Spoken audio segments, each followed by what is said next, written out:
안녕하세요, 여러분. 오늘 밤 우리는 사막 한복판, 별빛조차 희미한 밤하늘 아래서 제 삶을 송두리째 바꾼 한순간으로 돌아갑니다.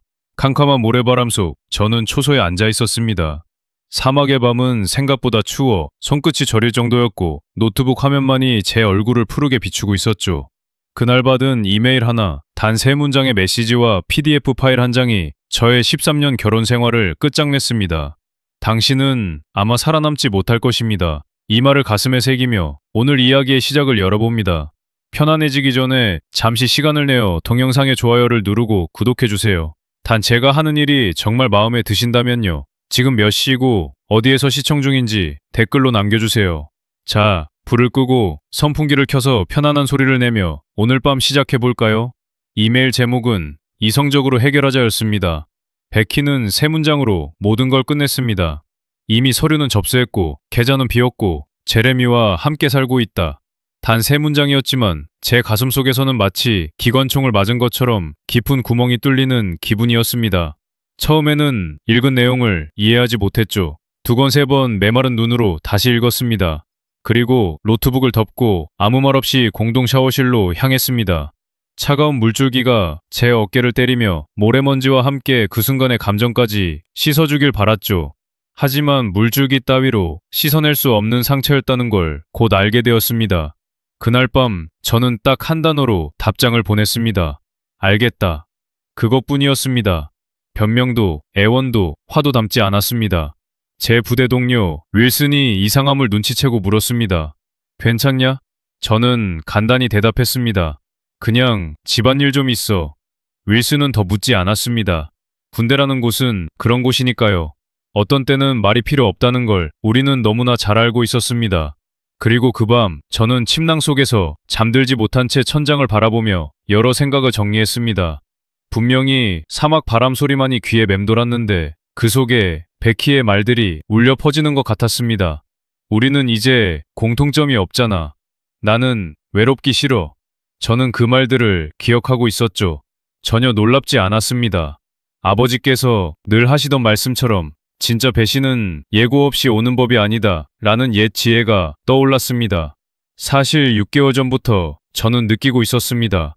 작은 변화들, 눈빛의 미묘한 피로함, 대화의 건조함, 그리고 더 이상 제 이야기에 귀 기울이지 않던 모습들 말입니다. 사실 그날 밤 저는 한 가지 무척 쓸데없는 생각을 하기도 했습니다. 사막의 모래 알갱이 개수와 전 세계 은하수 별의 수 중 무엇이 더 많을까? 이상하게도 그 황량한 곳에서 그런 무의미한 질문이 잠시나마 마음을 분산시켜 주었습니다. 학계에서는 인간의 충격 반응에 대해 잠들지 못한 채 사막의 새벽을 맞이하던 그날, 저는 자꾸만 파병전의 기억으로 돌아갔습니다. 그 작은 조짐들, 그때는 내서 외면했던 사소한 변화들이 이제 와서는 너무도 명확하게 떠올랐습니다. 베키는 출근길에 더 이상 제게 오늘도 조심해 라는 말을 하지 않았습니다. 퇴근하면 늘어놓던 하루 이야기 대신 피곤하다는 핑계로 방에 틀어박히기 일쑤했죠. 우리 부엌식의 초침 소리가 그렇게 크게 느껴진 적도 처음이었습니다. 그 땡그랑거리는 소리마저 두 사람 사이의 대화를 대신하고 있던 셈입니다. 베키는 점점 다른 사람이 되어가고 있었습니다. 늦은 밤까지 일한다고 하더니 정작 그 치과병원은 저녁 알고 쉬면 문을 닫는다는 걸 저는 알고 있었습니다. 저는 따지지 않았습니다. 의심은 사랑의 반대말이다 라는 말을 믿고 싶었던 걸지도 모르겠습니다. 하지만 의심하지 않으려 애쓸수록 의심은 마음속에서 자라났고 결국은 저를 이 자리까지 이끌었습니다. 저녁마다 들려오던 베키의 변명들이 이제는 사막 바람 소리와 섞여 귓가를 때렸습니다. 친구들하고 약속이야. 헬스장 갔다 왔어. 하지만 그 헬스복은 땀자국 하나 없었습니다. 새로 산 옷들은 왜 그렇게 많았던 걸까요? 새로운 립스틱, 낯선 향수. 저는 다 알면서도 모르는 척했습니다. 군인으로서 몸에 밴 습관, 증거를 보기 전까지는 결코 경솔히 움직이지 않는다는 아버지의 가르침 때문이었을까요? 그저 제가 겁쟁이라서였을까요? 지금 생각해보면 아마 둘 다였던 것 같습니다. 그런데 참 이상한 일도 있습니다. 그 시기쯤 저는 밤마다 이상한 꿈을 꾸곤 했습니다. 그 꿈 속에서 저는 늘 집을 잃어버리고 있었습니다. 누군가 우리 집 대문 열쇠를 가져가고 저는 집 앞에서 멍하니 서 있기만 했습니다. 심리학자들이라면 이 꿈에 대해 수많은 논쟁을 벌이겠죠. 무력감의 투사다, 잠재의식의 경고다. 학계 논문들은 그런 분석들로 가득 차 있겠지만 저는 그냥 그 꿈이 너무 싫었습니다. 깨어나면 가슴이 먹먹하고 다시 잠드는 게 두려울 정도였으니까요. 그 시기 베키는 점점 집안에서도 낯선 사람이 되어갔습니다. 그녀의 미소에서 온기가 사라졌고 제가 농담을 해도 예전처럼 웃어주지 않았습니다. 어느 날은 이렇게 말하기도 했습니다. 우린 너무 달라졌어. 당신은 늘 거기 군대에 있고 나는 여기 집이 있잖아. 그 말에 저는 뭐라고 답해야 할지 몰랐습니다. 그래, 맞는 말이었으니까요. 하지만 그게 사랑이 끝나야 할 이유가 될 수는 없다고 믿고 싶었습니다. 그러던 어느 날 베키가 대수롭지 않게 던진 말이 아직도 생생합니다. 혹시 우리 집 다시 대출받아서 좀 리모델링하면 어때? 요즘 집값도 올랐잖아. 그땐 그냥 지나쳤습니다. 하지만 그 말은 분명 그때부터 무언가를 준비하고 있었던 신호였던 겁니다. 사막에서 돌아온 그날 이후 저는 단순히 상처받은 남편이 아니라 전략가가 되기로 마음먹었습니다. 감정은 잠시 접어두고 상황을 정리하고 대응 방안을 세우는 것, 그것이야말로 제가 군인으로서 늘 해왔던 일이니까요. 위기는 준비된 자에게 기회가 된다는 말, 아버지께서 늘 하시던 말씀이었습니다. 그래서 저는 조용히, 아주 조용히 움직이기 시작했습니다.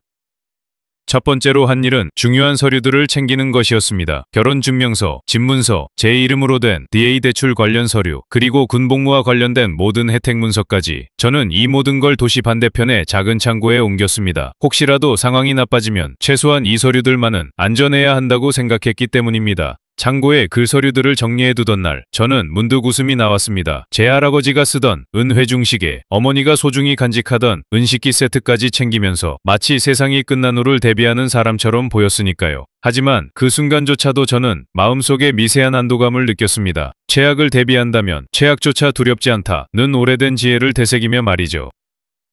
둘째로, 저는 델도의 계좌를 열었습니다. 이 계좌는 다른 은행, 다른 이름, 다른 카드, 월급 일부를 이 계좌로 조금씩 돌리기 시작했습니다. 너무 큰 금액은 아니었습니다. 베키가 눈치채지 못할 정도의 작은 금액들. 하지만 그 작은 금액들이 쌓여 만약의 상황에서 제게 숨쉴 여유를 줄 수 있겠다고 생각했습니다. 그 계좌를 열던 날, 은행 직원이 물었습니다. 혹시 여행 준비 중이신가요? 저는 빙그레 웃으며 대답했습니다. 그런 셈이죠. 아주 긴 여행이 될지도 모르겠습니다. 사실 이런 준비를 하며 저는 스스로에게 실없는 농담도 던지곤 했습니다. 이 정도면 스파이 소설 주인공이 부럽지 않군. 하지만 농담 뒤에는 씁쓸한 현실이 숨어 있었습니다. 제가 이런 준비를 해야 할 만큼 우리 사이가 멀어져 있었다는 사실 말입니다. 그저 베키의 미소 하나면, 그 눈빛 하나면 이 모든 준비가 필요 없을 텐데 말이죠. 그날 밤 저는 모래바람 소리 대신 제 마음속 계산기 소리에 귀를 기울였습니다. 은행 계좌 잔액, 창고에 보관한 물품 목록, 집의 담보 상태, BA 대출 상환 기록, 머릿속은 하나의 작전실처럼 돌아갔습니다. 그리고 이상하게도 그런 숫자와 서류들이 감정보다 훨씬 저를 진정시켰습니다. 학계에서는 이런 심리를 두고 논쟁을 벌입니다. 어떤 이는 이를 회피성 집중이라 하고 또 다른 이는 논리적 대처 본능이라고 부르죠. 저로서는 그저 이 복잡한 상황에서 제정신을 유지하는 유일한 방법이었을 뿐입니다. 어느 날 창고에 서류를 보관하고 나오던 길에 도시 외곽의 작은 카페에 들렀습니다. 그곳 창가에 앉아있던 노인이 이런 말을 건넸습니다. 젊은이, 세상에서 가장 값진 건 지켜야 할 뭔가를 미리 준비하는 거라네. 그 말이 왜 그리 마음에 남았는지 모르겠습니다. 마치 제 준비를 다 보고 있었던 사람처럼 느껴졌으니까요. 그리고 또 하나, 그 시절 저는 우연히 일군 이윤연을 했게까지면 공의든 대처 어문방고 창야 요이중 일전가 이때 그런 이대남 공연가 그랑은 진지곰이었어. 그날 밤 저는 우연히 일권이면 나이는제 먼번한 거지가 제면범마 실직이요. 그리고 또 하나, 그 시절 저는 우연히 일권이어서 그런 미리 준장 소리가 남았는지 이 그의 준비라는 이름으로 쌓아 올린 작은 성벽은 계좌에서 돈이 빠져나가기 시작하면서 그 존재 가치를 증명했습니다. 처음에는 사소했습니다. 200달러, 500달러, 1000달러. 금액은 크지 않았지만 주기가 일정치 않았고 쓰임새도 의심스러웠습니다. 저는 군기지의 컴퓨터실에서 은행 앱을 열어 그 기록들을 하나하나 검토했습니다. 베키는 처음에는 작게, 그리고 점점 더 대담하게 움직이고 있었습니다. 작은 균열은 결국 큰 무너짐의 시작이다. 옛 건축가들이 남긴 말이 떠올랐습니다. 제 결혼 생활이 딱 그랬습니다. 저는 단순히 그 돈의 흐름을 기록하는 데서 멈추지 않았습니다. 어디로 돈이 흘러가는지, 어떤 패턴이 있는지 조심스럽게 분석하기 시작했습니다. 물론 파병지에서 할 수 있는 데에는 한계가 있었죠. 하지만 저는 작은 단서라도 놓치지 않으려 노력했습니다. 그중 가장 큰 금액이 이체된 날, 저는 손끝이 떨릴 정도였습니다. 88,500달러. 그 돈은 한 번에 빠져나갔습니다. 남은 잔고는 22달러 37센트. 숫자라는 게 이렇게 차갑고 잔인할 수 있다는 걸 그날 처음 느꼈습니다. 저녁 식사 중 윌슨이 눈치를 챘습니다. 무슨 일 있냐? 여느 때처럼 저는 고개를 저었습니다. 그냥 계좌 문제야. 그 한마디로 충분했습니다. 군대라는 곳은 때로는 침묵이 가장 큰 위로라는 걸 모두 알고 있는 곳이니까요. 사실 그때 저는 완전히 무너질 수도 있었습니다. 하지만 오히려 이상하리만큼 마음이 차분했습니다. 파병 중 당한 폭발 사고처럼 처음엔 충격이 오지만 곧 머릿속이 하얘지고 그저 다음 행동을 준비하는 상태로 전환되는 것처럼 말이죠. 심리학 논문들에서는 이런 상태를 두고 위기시 냉각 반응이라 부릅니다. 그러나 다른 학자들은 이를 감정 단절이라며 경계하기도 하죠. 저는 그 어느 쪽에도 동의하지 않았습니다. 그냥 생존 본능이었습니다. 그날 밤 저는 보급용 공중전화로 은행에 전화를 걸었습니다. 상담원의 목소리는 마치 평범한 문의 전화를 받은 듯 태연했습니다. 하지만 그 목소리 뒤에 숨은 경계심이 느껴졌습니다. 작은 금액부터 큰 금액까지 계좌가 천천히 텅 비어가던 그 궤적을 확인하며 저는 마음속으로 베키의 얼굴을 떠올렸습니다. 그녀가 손가락으로 스마트폰 화면을 스크롤하며 이체 버튼을 누르던 그 손짓까지 상상되는 듯 했습니다. 차갑고 기계적인 동작. 그때 저는 아마도 그녀는 이미 오래전부터 마음이 떠나 있었음을 인정해야겠다고 생각했습니다. 전화기 너머 상담원이 덧붙였습니다. 마지막 큰 이체는 아마 같은 날 다른 계좌로 바로 송금된 것으로 보입니다. 추가 조사가 필요합니다. 저는 차분히 대답했습니다. 네, 부탁드립니다. 반드시 기록을 남겨주세요. 그때의 제 목소리는 아마도 무표정한 돌덩이 같았을 겁니다. 감정은 의미 없었습니다. 이제는 작전, 대응, 증거의 시간이었습니다. 그날 이후 저는 매일 짬이 날 때마다 계좌 기록을 확인했습니다. 그리고 이상하게도 그 숫자들을 바라보며 머릿속을 비우곤 했습니다. 학자들이 보면 아마 이렇게 말했겠죠.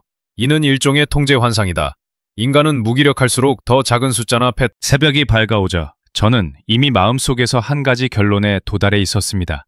이건 감정 싸움이 아니다. 이건 전략의 문제다.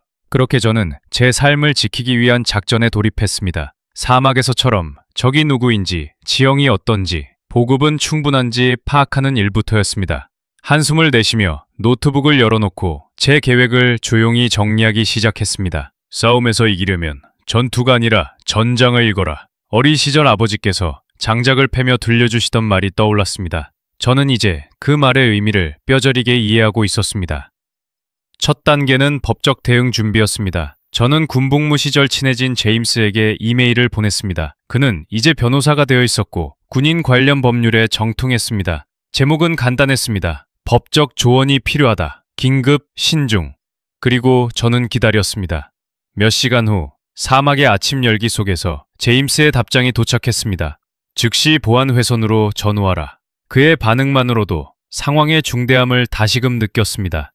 전화기 너머로 들려오는 제임스의 목소리는 침착했고 단호했습니다. 네가 해야 할 첫 번째 일은 증거를 확보하는 거다. 감정에 휘둘리지 말고 베키가 남긴 흔적을 최대한 모아. 그리고 절대 그녀에게 직접 연락하지 마. 감정적인 대응은 상대에게 틈을 줄 뿐이야. 그 말에 저는 고개를 끄덕였습니다. 마치 전장에서 지휘관의 명령을 따르는 것처럼 자연스러웠습니다. 두 번째 단계는 주택 문제였습니다. 저는 부회의 대출 조건을 다시 꼼꼼히 읽어봤습니다. 집은 제 이름으로만 등록돼 있었고 대출 역시 제 이름으로만 되어 있었습니다. 그건 중요한 지점이었습니다. 최소한 그 부분만큼은 베키가 임의로 손을 대기 어렵다는 뜻이었으니까요.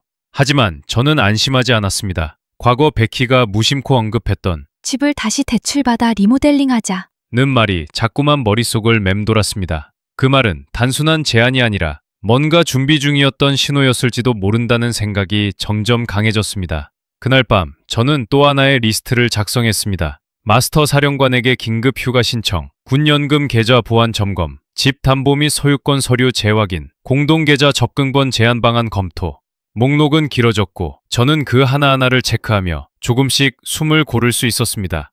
학계에서는 이런 행동을 두고 논쟁을 벌입니다. 일부는 이를 사망 통제의 환상이라 비판하고 다른 일부는 실질적 회복력의 발현이라 칭송하죠. 저는 단지 무엇이든 해야겠다는 본능이었을 뿐입니다. 사막의 모래바람이 기지한 천막을 흔들며 낮게 우는 소리가 들려왔습니다. 그 소리는 왠지 제 마음속의 혼란과 닮아 있었습니다. 그 혼란 속에서 저는 잊고 있던 사실 하나를 떠올렸습니다. 우리 집에는 설치해 두었던 보안 카메라가 있지 않은가. 그 카메라는 제가 직접 달았고 그 접근 권한은 백희조차 모르는 이메일과 비밀번호로 보호돼 있었습니다. 미국 땅을 다시 밟은 날, 저는 숨을 깊게 들이마셨습니다. 공항 바깥 공기는 차갑고 습했으며 사막의 건조한 공기와는 전혀 다른 냄새가 났습니다. 하지만 그 낯익은 공기가 저를 반기기보다는 이제 곧 마주해야 할 현실을 상기시키는 것 같았습니다. 저는 베키에게 귀국 사실을 알리지 않았습니다. 그럴 이유도 의무도 없었습니다. 대신 저는 도심의 작은 모텔에 방을 잡았습니다. 이름도 다른 이름으로. 혹여라도 그들이 알지 못하도록. 전장은 반드시 은밀히 움직여야 한다. 어릴 적 들었던 병법서의 한 구절이 마음속에서 웅얼거렸습니다. 그 모텔의 방은 썰렁했고 창문 너머로는 스포켄 시내의 흐릿한 불빛이 반짝이고 있었습니다. 침대맡에는 오래된 라디오가 있었고 그 라디오는 미세한 잡음 섞인 재즈 음악을 틀어주고 있었습니다. 그 낡은 재즈 선율에 잠시 마음이 풀어질 뻔했지만 곧 다시 긴장감을 다잡았습니다. 제 눈앞에는 해야 할 일들이 산처럼 쌓여 있었으니까요. 제임스와의 만남은 도시 외곽의 한적한 식당에서 이루어졌습니다. 그는 한눈에 봐도 지친 얼굴이었지만 눈빛만큼은 여전히 날카로웠습니다. 그는 저를 보자마자 농담처럼 말했습니다. 네 얼굴도 작전 중인 군인 그 자체군. 몇 밤은 뜬 눈으로 지새운 것 같아. 저는 씁쓸히 웃으며 대답했습니다. 아마 앞으로도 한동안은 잠 못 이루겠지. 제임스가 내민 서류 봉투 안에는 제가 미처 예상하지 못한 것들이 들어 있었습니다. 위조된 서명, 잘못된 이니셜, 그리고 재융자 신청 서류에 적힌 낯선 이름 하나, 제레미 라이언. 그는 단순한 불청객이 아니라 분명 계획적인 무언가의 핵심에 있었던 사람이었습니다. 그리고 그 신청서에는 제 서명이 있었습니다. 아니, 제 서명을 흉내낸 하지만 엉성하기 그지없는 위조 서명이었죠. 저는 그 문서를 보며 오래된 옛 지혜를 떠올렸습니다.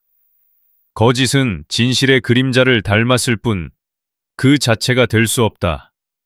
바로 그 말처럼 그 서명은 진짜처럼 보이려 애썼지만 진짜일 수는 없었습니다. 무슨 수를 쓴 거냐? 저는 작게 중얼거렸습니다. 제임스는 한숨을 내쉬며 말했습니다. 네 집의 가치가 꽤 되더군. 그녀는 그걸 담보 삼아 거액을 빼냈고 그 돈의 상당 부분은 이미 사라졌어. 그 말에 제 머릿속에는 단 하나의 그림이 떠올랐습니다. 그들이 집안을 누비며 웃고 있던 그 영상. 그리고 그 영상 너머로 지켜보는 제 눈빛. 저는 결코 그 순간을 잊을 수 없었습니다. 은행에서 돌아온 그날 오후, 저는 다시 모텔방에 앉아 서류들을 하나하나 펼쳤습니다. 그 위조된 서명, 모조된 이니셜, 그리고 그 서류의 빈틈들을 보며 마음속에 차갑고 묵직한 무언가가 자리 잡는 기분이었습니다. 제임스가 가져온 자료에는 더 많은 진실이 담겨 있었습니다. 제레미의 이름은 그저 시작에 불과했습니다. 재융자 서류에는 제 서명이 반드시 필요했습니다. 그런데 그 서명은 분명히 제가 한 것이 아니었습니다. 거짓은 언젠가 반드시 드러난다. 이 말은 제 아버지가 어린 시절 제게 해주던 이야기였습니다. 그 말은 지금 이 순간 더욱 절실하게 느껴졌습니다. 저는 즉시 제임스와 다시 만났습니다. 이번에는 그의 사무실에서. 벽에는 군복무 시절의 훈장과 사진들이 걸려 있었습니다. 그는 제게 새로운 자료를 내밀며 말했습니다. 네 부인이 재융자 서류를 위조한 건 확실해. 그런데 그뿐만이 아니야. 그 서류에는 제레미의 이름이 공동 신청자로 올라가 있어. 이건 단순한 실수가 아니라 계획적인 거야. 그 말에 저는 한동안 말을 잇지 못했습니다. 그리고 고개를 끄덕이며 단호히 말했습니다. 이제는 더 이상 미룰 이유가 없다.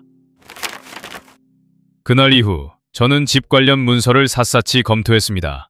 BA 대출 조건, 소유권 증서, 담보 설정 내역까지. 그리고 충격적인 사실을 하나 더 발견했습니다. 재융자를 통해 빼낸 돈 중 일부는 이미 이상한 계좌로 흘러갔다는 점이었습니다. 낯선 이름, 다니엘 스펜서. 저는 그 이름을 보며 머릿속에 또 하나의 퍼즐 조각을 맞췄습니다. 이건 단순한 배신이 아니다. 이건 조직적인 사기다. 그날 밤 모텔 창가에 앉아 저는 스포켄의 흐릿한 가로등 불빛을 바라보았습니다. 그리고 그 순간 어릴 적 할머니가 들려주던 한 가지 이야기가 떠올랐습니다. 서류는 사람보다 오래 기억한다. 할머니는 늘 그렇게 말씀하셨죠. 손글씨로 쓴 작은 메모 하나도 언젠가 그 진실을 증명해 줄 거라고요. 저는 지금 그 진실을 증명하기 위한 기록들을 쌓아가고 있었습니다. 또 한 가지 조금 엉뚱한 사실 하나를 말씀드리겠습니다. 미국에서는 매년 평균 200건 이상의 주택 사기가 보고된다고 합니다. 그 중에서도 군인 가정을 노린 사례가 점점 늘고 있다고 하더군요. 그 통계를 읽으며 저는 씁쓸하게 웃었습니다. 설마 그 중 하나가 저일 줄은 정말 상상도 못했으니까요. 제임스와 함께 경찰과 은행 그리고 금융사기 조사팀에 차례로 서류를 넘기며 저는 느꼈습니다. 이 싸움은 감정의 문제가 아니라 철저히 법과 증거의 문제라는 것을요. 제임스는 말했습니다. 너는 이미 충분히 준비됐어. 이제 상대의 함정에 빠질 차례야. 저는 그 말을 들으며 다음 날 아침 저는 차갑게 식은 모텔에 커피 한 잔을 들고 창가에 앉아 있었습니다. 시내는 여느 때처럼 분주했지만 그 소란 속에서도 저는 오직 한 가지 생각에 집중하고 있었습니다. 이제 이 싸움은 공식적인 단계로 접어들었다는 사실이었죠. 그리고 그 싸움의 무대는 더 이상 사적인 복수극이 아니라 법의 테두리 아니었습니다. 진실을 향한 싸움에는 반드시 증거가 필요하다. 이 오래된 지혜가 그 어느 때보다도 절실히 마음에 와닿았습니다. 은행의 사기조사팀과 만남은 조용히 이루어졌습니다. 담당자는 피곤에 지친 얼굴이었지만 그의 눈빛은 날카로웠습니다. 그는 하나하나 서류를 넘겨보며 말했습니다. 이런 사례 드물지 않아요? 특히 군인분들 댁은 타겟이 되기 쉽죠? 장기간 집을 비우시니까요. 저는 그 말에 씁쓸하게 웃었습니다. 그럼 이제 어떻게 됩니까? 그가 모니터를 돌려 보여준 화면에는 계좌에서 이동한 금액과 수신 계좌 명단이 나열돼 있었습니다. 낯선 이름이 또 보였습니다. 다니엘 스펜서. 그 이름 옆에는 부동산 회사 로고가 함께 찍혀 있었습니다. 저는 목소리를 낮추어 물었습니다. 이건 무슨 뜻이죠? 조사관은 잠시 머뭇거리다 말했습니다. 집이 매물로 나올 준비를 하고 있었던 것 같습니다. 아마 금매 형태였겠죠? 그 순간 머릿속에 스물스물 화가 치밀어 오르는 것을 느꼈습니다. 하지만 저는 그것을 억눌렀습니다. 이제는 감정이 아니라 전략이 필요했습니다. 이 내용 기록에 남겨주시죠. 그리고 제가 추가 자료 요청을 할 수 있도록 문서화해 주세요. 그날 이후 저는 한 가지 새로운 목표를 세웠습니다. 그들이 버린 모든 흔적을 기록으로 남긴다. 그것이 제가 할 수 있는 최선의 방어였고 동시에 반격이었습니다. 그날 저녁, 저는 제임스와 다시 연락했습니다. 제임스는 전화를 받자마자 말했습니다. 내가 제공한 자료 바로 FBI로 넘겼다. 이건 단순한 민사 문제가 아니야. 전국 규모의 조직적 사기 가능성이 있어. 그 말을 듣고 저는 한동안 말을 잇지 못했습니다. 그리고 천천히 대답했습니다. 그러면 나는 그저 첫 번째 희생자가 아니었겠군. 제임스는 잠시 침묵하더니 단호히 말했습니다. 아니, 넌 이 일을 끝내는 열쇠가 될 수 있어? 저는 그날 밤 창문을 열고 도시의 공기를 깊게 들이마셨습니다. 그리고 오래전 군 훈련 중 들었던 말이 떠올랐습니다. 전투는 총알로 끝나지 않는다. 진짜 싸움은 살아남은 자의 선택으로 끝난다. 이제 저는 그 선택의 기로에 서 있었습니다. 더 깊이 파고들 것인가? 아니면 여기서 멈출 것인가? 그 순간 저는 주머니 속에서 열쇠 하나를 꺼내 쥐었습니다. 집 열쇠였습니다. 그리고 마음속으로 다짐했습니다. 이 열쇠가 상징하는 모든 것을 반드시 지켜내겠다. 쓸데없는 이야기일 수도 있겠지만 그날 밤 저는 잠시 인터넷을 이적이다 흥미로운 다음날 아침 저는 FBI 스포켄 지부의 작은 사무실에 앉아 있었습니다. 공간은 단출했고 벽에는 간결한 액자 몇 개와 미국 국기가 걸려 있었습니다. 책상 건너편에는 두 명의 요원이 앉아 있었습니다. 해텔 요원과 도너번 요원. 그들은 제가 가져온 서류 뭉치를 차근차근 넘기며 말없이 메모를 했습니다. 그리고 마침내 페텔 요원이 고개를 들고 말했습니다. 이 사건 단순한 개인 간의 다툼으로 보이지 않습니다. 그의 말은 제 가슴에 깊이 파고들었습니다. 이제 이 싸움은 개인적인 복수를 넘어선 것이 분명했습니다. 저는 가능한 한 차분하게 그간의 상황을 요약해 이야기했습니다. 계좌의 이상한 이체들, 위조된 서명, 재융자 서류, 그리고 다니엘 스펜서라는 이름까지. 도너번 요원은 진지한 표정으로 물었습니다. 부인께서 이런 상황에 대해 뭔가 언급한 적 있습니까? 저는 잠시 숨을 고르고 대답했습니다. 한 번도 단지 우리가 집이 너무 크다거나 경제적으로 힘들다고 말한 적은 있었습니다. 하지만 제가 보기엔 그럴 이유가 없었습니다. 해태 요원은 노트를 덮으며 말했습니다. 사실 이와 비슷한 사건을 이미 2건 조사 중이었습니다. 그런데 당신의 사례는 그들을 연결해줄 중요한 고리가 될 수 있어요. 저는 그 말에 마음이 복잡해졌습니다. 이 싸움이 이토록 거대한 그림 속 일부일 줄은 몰랐습니다. 하지만 동시에 제가 선택한 길이 틀리지 않았다는 작은 안도감도 느꼈습니다. 그날 오후 저는 다시 모텔방으로 돌아와 제 노트북을 켰습니다. 그리고 집 내부의 보안 카메라에 접속했습니다. 영상 속에는 낯익은 장면이 펼쳐지고 있었습니다. 제레미와 다니엘 스펜서, 그들은 거실에 서서 무언가를 이야기하고 있었습니다. 스펜서는 벽을 가리키며 말했고 제레미는 고개를 끄덕였습니다. 저는 노트북 볼륨을 높였습니다. 미스트는 주 후반쯤 올라갈 겁니다. 매수자도 준비돼 있어요. 역시 현금입니다. 스펜서의 목소리였습니다. 그 순간 저는 손가락이 저릿할 만큼의 긴장을 느꼈습니다. 그들은 이미 집을 팔 준비를 마쳤던 겁니다. 저는 즉시 화면을 녹화했고 제임스와 FBI에 그 영상을 공유했습니다. 그리고 몇 시간 후 집 주변은 조용히 도착한 검은색 차량들로 둘러싸였습니다. FBI 요원들이 집으로 들어갔고 얼마 지나지 않아 스펜서와 제레미는 수갑을 찬 채로 끌려 나왔습니다. 저는 그 모습을 먼 발치에서 지켜보며 느꼈습니다. 이제 첫 번째 싸움은 끝났다. 여담으로 그날 밤 저는 한 가지 흥미로운 사실을 알게 됐습니다.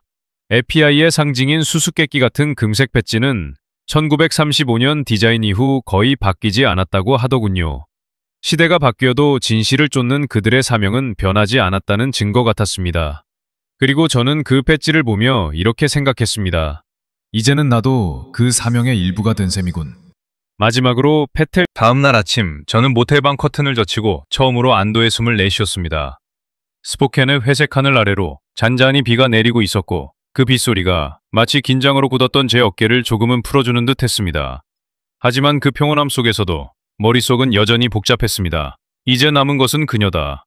제레미와 스펜서는 덫에 걸렸지만 베키는 어디에 서 있는지 아직 명확하지 않았습니다. 피해자인지 공모자인지 아니면 그 중간 어디쯤인지를 밝혀야 했습니다. FBI는 베키에 대해서도 조사를 시작했지만 그들의 입장은 신중했습니다. 페텔 요원은 이렇게 말했습니다. 그녀의 진술과 실제 행동 사이의 간극을 분석 중입니다. 단순히 속은 건지 의도적으로 가담한 건지 판단은 시간과 자료가 더 필요합니다. 저는 그 말에 고개를 끄덕였지만 마음속 한구석은 이미 답을 알고 있었습니다. 그녀는 최소한 어느 시점부터는 선택을 한 것이었습니다. 그리고 그 선택은 결국 저와 우리의 삶을 파괴하는 길이었다는 걸. 그날 오후 저는 다시 한번 집 주변을 찾았습니다. 먼 발치에서 바라본 집은 여전히 그 자리에 있었지만 더 이상 따뜻한 기억이 깃든 보금자리로 보이지 않았습니다. 대신 매신과 상처의 기억이 새겨진 껍데기처럼 느껴졌습니다. 현관 앞에 선 베키의 모습이 보였습니다. 손에는 휴대전화가 들려 있었고 초조하게 주위를 살고 있었습니다. 잠시 후 전화기 너머에서 그녀의 목소리가 들렸습니다. 내가 집에 온 걸 알아. 우리 얘기 좀 하자. 부탁이야. 저는 잠시 망설였지만 그 전화를 받지 않았습니다. 이 싸움은 감정으로 풀 수 있는 게 아니다. 이제 저는 그걸 누구보다 잘 알고 있었습니다. 저녁 무렵 제임스가 찾아왔습니다. 그는 커피 한 잔을 제게 건네며 말했습니다. 지금 내가 혼란스러운 건 당연해. 하지만 중요한 건 이 상황에서 흔들리지 않는 거야. 내가 이미 너무 잘하고 있듯이 말이지. 저는 씁쓸하게 웃으며 답했습니다.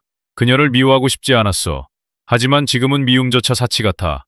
제임스는 고개를 끄덕였습니다. 그 감정조차도 전략의 일부로 삼아. 그래야 내가 무너지지 않는다. 그날 밤 저는 한 가지 기이한 사실을 다시 떠올렸습니다. 학자들 사이에선 배신의 심리에 대한 논쟁이 끊이지 않습니다. 어떤 학자는 배신이란 본능적 생존 전략의 일종이라 주장하고 또 다른 학자는 그것이 단순히 도덕적 실패의 결과라 말하죠. 저는 그 학자들의 말이 모두 맞으면서도 모두 틀렸다고 느꼈습니다. 베키의 선택은 단순한 본능도 단순한 실패도 아니었습니다. 그것은 그저 그녀의 선택이었을 뿐이었습니다. 그것이 이토록 무거운 결과를 초래했을 뿐이죠. 여담이지만 그날 밤 저는 이상한 꿈을 꿨습니다. 꿈속에서 저는 다시 군화끈을 묶고 있었고 끝없이 펼쳐진 모래 언덕을 걷고 있었습니다. 그 언덕 너머에는 집이 보였지만 가까워지면 가까워질수록 집은 점점 멀어져 갔습니다. 그리고 그 집 앞에 서 있던 그림자 같은 인물이 뒤돌아보며 말했습니다. 이건 내 집이 아니야. 저는 그 말에 아무 대꾸도 하지 못한 채 스포켄의 흐린 하늘 아래 FBI 사무실로 다시 발걸음을 옮기며 저는 마음을 다잡았습니다. 이제 이 싸움은 제 개인사를 넘어 더 큰 무언가를 위한 싸움이 되었다는 걸 깊이 깨닫고 있었습니다. 베텔 요원과 도노번 요원은 저를 맞으며 더 깊어진 조사의 진행 상황을 설명했습니다. 이건 단순한 지역 사기가 아닙니다. 베텔 요원이 차분히 말했습니다.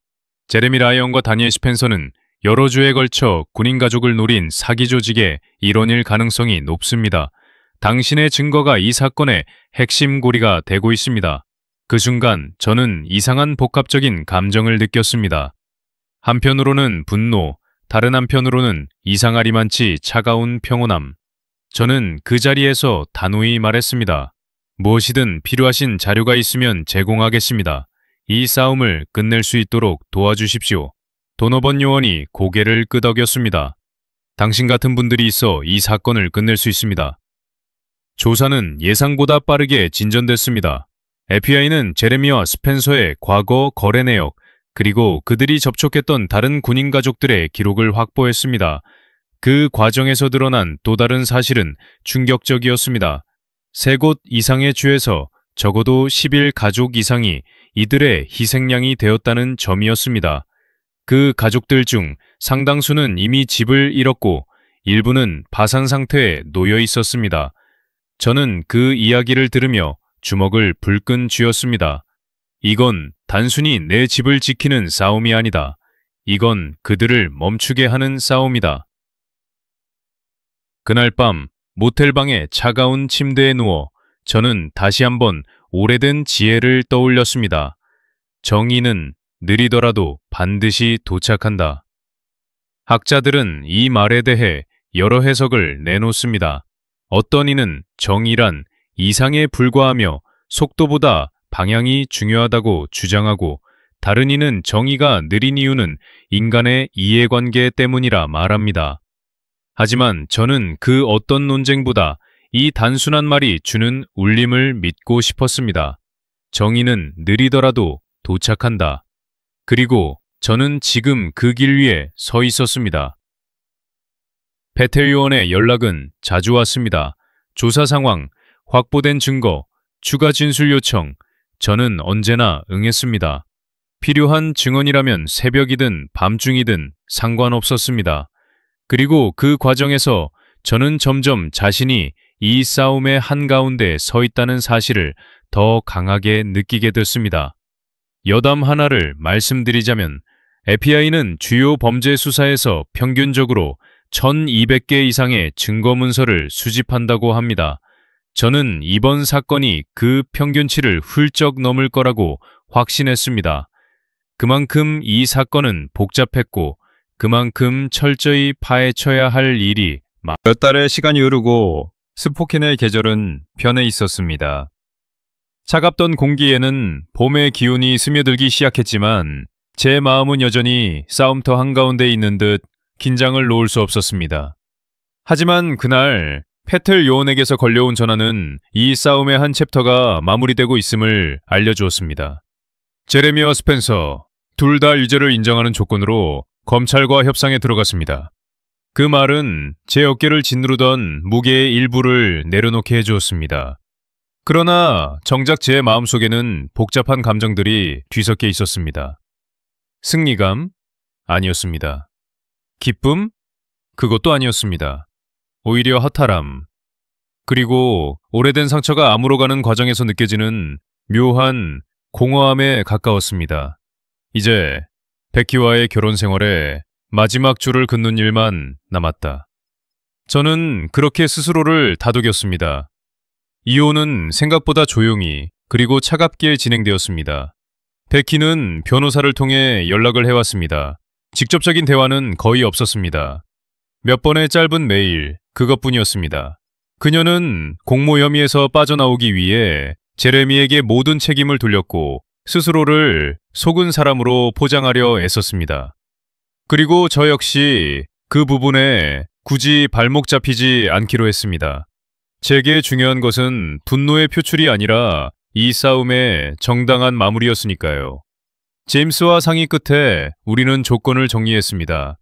그녀는 모든 재정적 권리를 포기하고 훔친 금액을 전액 반환하며 집과 군연금에 대한 권리 주장도 철회하는 대신 형사 고소는 하지 않기로. 법적으로는 깨끗한 이혼. 그러나 실상은 긴 싸움의 끝에서 겨우 도달한 휴전 같은 합의였습니다. 이혼 서류의 마지막 서명을 한 날, 저는 시내 외곽의 작은 공원에 앉아 있었습니다. 그리고 그 자리에서 처음으로 그동안 숨겨두었던 눈물을 흘렸습니다. 그건 단순히 베키에 대한 미련 때문만은 아니었습니다. 13년이라는 시간, 그 시간 속에 담겼던 제 삶의 조각들이 이제는 완전히 부서져 버렸다는 사실이 서글펐던 겁니다. 하지만 그 눈물은 결코 약함이 아니었습니다. 오히려 한 싸움이 끝났음을 스스로에게 인정하는, 그리고 새로운 시작을 준비하는 다짐 같은 눈물이었습니다. 그날 밤 모텔 방으로 돌아와 저는 한 가지 재미있는 기사를 읽었습니다. 미국에서 이혼 서류는 평균 25쪽 정도라고 하더군요. 하지만 그날 제 손에 쥐어졌던 서류 뭉치는 그 2배가 넘었습니다. 13년의 결혼 생활이 남긴 무게가 고작 그 종이들에 담겨 있다는 사실이 참 아이러니하게 느껴졌습니다. 또 한 가지 기억나는 건 제임스가 마지막으로 제 어깨를 두드리며 한 말입니다. 넌 끝까지 이혼 서류의 마지막 서명을 하고 법원에 도장을 받은 날, 저는 스포켄을 떠나기로 결심했습니다. 그 도시는 이제 더 이상 제게 집이 아니었습니다. 곳곳이 기억의 파편으로 가득했고 그 기억은 가끔 너무 날카로워 숨조차 쉬기 힘들게 만들었습니다. 저는 집을 시장에 내놓고 팔렸다는 소식을 들은 그날, 단 한 번도 그 집안에 다시 들어가지 않았습니다. 어떤 전장은 승리하고도 떠나야 할 곳이다. 마음속에 그렇게 새기며 저는 새로운 땅을 향해 발걸음을 옮겼습니다. 제가 향한 곳은 몬테나주 외가 작은 마을 근처의 오두막이었습니다. 2개의 침실과 작은 부엌, 그리고 뒤뜰로 이어지는 낡은 현관문이 전부인지 집 주변으로는 숲이 펼쳐져 있었고 뒤편으로는 작은 시냇물이 흐르고 있었습니다. 그곳에 처음 도착했을 때 저는 한참 동안 그 풍경을 바라보았습니다. 새소리, 시냇물 소리, 그리고 나뭇잎이 흔들리는 소리만이 들려왔습니다. 도심의 소음과는 비교할 수도 없는 그 고요함은 마치 긴 싸움 끝에 마침내 얻은 평화 같았습니다. 그곳에서의 삶은 단순했습니다. 저는 군 복무 중 받았던 연금으로 최소한의 생활을 유지하며 마을 사람들의 집을 고쳐주거나 작은 가구를 만들어주는 일로 소일했습니다. 누군가에게는 그저 한가로운 은둔자의 삶처럼 보였겠지만 제게는 다시 삶을 새로 짓는 과정이었습니다. 그리고 그 과정 속에서 저는 오래전부터 잊고 있던 기쁨을 다시 느꼈습니다. 아침 이슬에 젖은 풀내음, 손에 묻은 나무가루, 벽난로에 장작을 넣을 때의 따뜻함. 그것들이 제게는 세상 무엇보다 소중한 치유의 시간이었습니다. 스카우티라는 이름의 독일 셰퍼드도 제 가족이 되었습니다. 그는 산책길의 동반자였고 밤하늘을 함께 올려다보는 친구였으며 때로는 제 조용한 고민을 들어주는 청중이 되어주기도 했습니다. 마을 사람들은 처음에는 경계했지만 시간이 지나며 저를 받아들였습니다. 그들 역시 이 작은 공동체의 소박한 삶을 지키기 위해 각자의 싸움을 해온 사람들이었으니까요. 하루는 이런 이야기를 들었습니다. 마을 도서관을 지키는 노인이 이렇게 말했다고 합니다. 이 숲은 100년이 넘도록 여전히 그 자리였고 그 숲에 깃든 사람들은 언제나 자기 자리를 찾아왔다. 그 말은 마치 제게 들려주는 듯 했습니다. 저는 이제 그 숲의 일부가 된 듯한 기분이었습니다. 그리고 한밤중 모닥불 옆에서 스카웃과 나란히 앉아있던 어느 날 문득 이런 사실을 떠올렸습니다. 세계에서 가장 오래된 나무는 4,800년을 버텼다고 합니다. 그 나무가 겪은 폭풍과 번개, 인간의 손길에도 꺾이지 않았던 그 세월처럼 저도 다시 뿌리 내릴 준비를 하고 있다는 걸 스스로 인정할 수 있었습니다. 그렇게 저는 이제 누구의 것도 아닌 제 삶을 조금씩 하지만 단단하게 쌓아 올려가고 있었습니다. 도시에 두고 온 그 모든 상처들은 이제 이 숲바람에 조금씩 씻겨나가고 있었습니다. 그리고 저는 그 바람 속에서 처음으로 진정한 자유를 느꼈습니다. 어느 맑은 봄날 아침, 낡은 우편함 속에서 한 통의 편지를 발견했습니다. 봉투에는 낯선 이름과 함께 텍사스 포트워스라는 발신지가 적혀 있었습니다. 저는 잠시 고개를 갸웃하며 그 봉투를 열었습니다. 편지에는 또박또박한 손글씨로 이렇게 적혀 있었습니다. 당신을 알지 못하지만 당신 덕분에 우리 가족이 집을 지킬 수 있었습니다. 편지는 한 해군 군인의 아내로부터 온 것이었습니다. 그녀는 FBI를 통해 제 연락처를 알게 되었고 저의 싸움이 그들의 싸움을 지켜주는데 큰 힘이 되었다고 고마움을 전하고 있었습니다. 저는 한참 동안 그 편지를 손에 쥔 채 산 너머로 번지는 아침 햇살을 바라보았습니다. 그 빛은 따뜻했고 그 따뜻함 속에서 저는 처음으로 제 싸움이 의미 있었음을 온전히 느꼈습니다. 내가 원한 건 단지 내 삶을 지키는 것이었는데 그게 누군가의 삶에도 도움이 되었구나. 저는 마음속으로 그렇게 중얼거렸습니다. 그날 이후 그 편지는 제 오두막 냉장고 옆 작은 마그넷에 꽂혀 있었습니다. 목공을 하다 잠시 숨을 고를 때, 새벽 시냇물 소리를 들으며 커피를 마실 때, 그리고 한밤중 외로운 마음이 고개를 들 때면 저는 그 편지를 바라보았습니다. 그 작은 종이 한 장이 제게 말해주는 것 같았습니다. 너의 싸움은 끝나지 않았다. 그리고 너는 홀로 싸우지 않았다. 사실 저는 그 편지를 읽으며 문득 세상에는 보이지 않는 전사들이 참 많다는 생각을 했습니다. 각자의 자리에서 이름도 없이 드러나지 않게 그러나 묵묵히 싸워가는 사람들 말입니다. 학계에서는 이를 두고 조용한 영웅 현상이라 부르며 그 존재의 가치를 논쟁하기도 하죠. 어떤 학자는 이들을 사회적 기반의 진짜 기둥이라 칭송하고 또 다른 학자는 그들의 희생이 체제 유지의 부작용이라며 경계합니다. 저는 그저 이렇게 말하고 싶었습니다. 우리는 각자 작은 싸움을 통해 세상을 지탱하고 있다. 그리고 그날 밤 저는 스카우트와 함께 모닥불 옆에 앉아 별을 올려다보며 생각했습니다. 내가 이곳에 오기까지 수많은 바람이 불고 수많은 폭풍이 지나갔지. 하지만 지금 이 고요는 그 모든 것 끝에 내가 얻은 선물이다. 별빛은 멀리서도 여전히 반짝이고 있었고 그 빛은 마치 제 싸움의 흔적을 위로해주는 것 같았습니다. 마지막으로 한 가지 덧붙이자면 스카웃은 그날 밤 이상하게도 제 다리에 머리를 얹고 긴 한숨을 내쉬었습니다. 그 따뜻한 온기에 저는 조용히 미소를 지었습니다. 그리고 속으로 다짐했습니다. 앞으로의 날들은 이제 나의 것이고 나의 선택으로 채워나갈 것이다. 그 다짐은 숲의 바람을 타고 멀리 퍼져나가는 듯했습니다. 봄은 어느새 여름의 문턱에 이르렀고 숲속 오두막은 싱그러운 풀냄새와 새들의 노래소리로 가득했습니다. 아침마다 저는 스카우트와 함께 숲길을 걸으며 새롭게 찾아온 고요를 만끽하곤 했습니다. 그 고요함 속에서 저는 제 삶의 조각들을 천천히 다시 맞추어 나가고 있었습니다. 새로운 시작은 늘 조용히 찾아온다. 저는 매일 그 사실을 체감하며 하루하루를 살아가고 있었습니다. 이제 제 일상은 단순했습니다. 아침에는 시냇물 옆에서 나무를 깎고 점심에는 마을 사람들의 작은 부탁을 들어주며 시간을 보냈습니다. 때때로 마을 아이들이 찾아와 스카우트와 함께 놀기도 했습니다. 그들의 맑은 웃음소리는 제 마음속 깊은 곳까지 따뜻하게 적셔주었습니다. 저는 그렇게 조금씩, 아주 조금씩 지난 시간의 상처를 치유해 나가고 있었습니다. 하루는 마을 도서관에서 작은 모임이 열렸습니다. 저는 그곳에서 마을 노인들과 나란히 앉아 이야기를 나누게 되었습니다. 그중 한 노인이 이런 말을 했습니다. 여기서 오래 산 사람들은 다 상처 하나쯤은 안고 살아. 중요한 건 그 상처를 어떻게 품고 사느냐지. 그 말은 마치 제게 들려주는 위로 같았습니다. 저는 고개를 끄덕이며 속으로 다짐했습니다. 그래, 나는 내 상처를 부끄러워하지 않을 거야. 그 상처 위에 나의 새로운 이야기를 쌓아 올리자. 여담으로 그날 도서관에서 알게 된 흥미로운 사실이 하나 있습니다. 미국에서 가장 오래된 목조 건물은 1607년에 지어진 버지니아 제임스타운 교회라고 하더군요. 그 오래된 건물이 수백 년 동안 폭풍과 전쟁, 세월의 풍파를 이겨내며 여전히 그 자리에 있다는 사실은 묘하게 저에게 큰 위안을 주었습니다. 저도 이제 제 삶의 작은 교회를 다시 짓는 기분이었으니까요. 스카우트와 함께 저녁 산책을 하던 중 저는 문득 밤하늘을 올려다보았습니다. 별빛은 여전히 고요했고 시냇물 소리는 부드럽게 흐르고 있었습니다. 그 순간 저는 느꼈습니다. 이제 이곳이 제 집이라는 것을.